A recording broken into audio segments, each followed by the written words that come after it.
Just one last thing we need to do here. We need to style the lap rows when they pop up. So you can see that we got our laps that pop up, but they're, they could use a little bit of work. So we're going to just format them a little bit here. The first thing we're going to do is add some styles at the bottom of our file. At the very bottom, we'll add 2 more styles, lap and lap text. Our lap is going to get justify content space around and flex direction row. So the thought process here is that the lap style is going to be responsible for rendering a single lap row.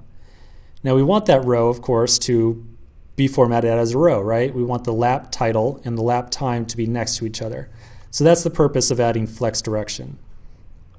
Space, justify content space around is for the exact same purpose as the 2 buttons above. We want to add just a little bit of space to the left, middle, and right of the 2 elements that are inside of the lap row, which are the lap text and the lap time. So space around will make sure that that space exists between each of the 2 components.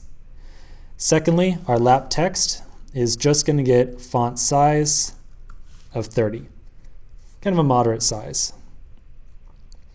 Last thing we need to do is apply both of these styles.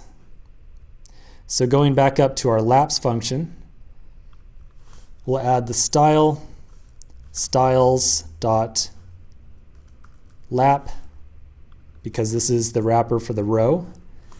And then we'll add to the text styles.lap text.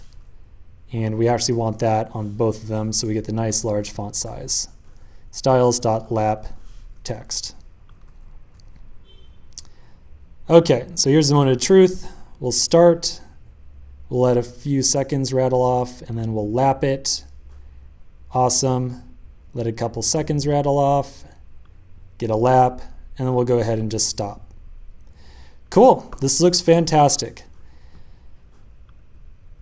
The most important takeaway from this entire application, and I know it probably got a little bit confusing with all the different times and time elapsed and running and start time and what have you, but the biggest takeaway that I hope you get from this is the concept of state and how we were using state.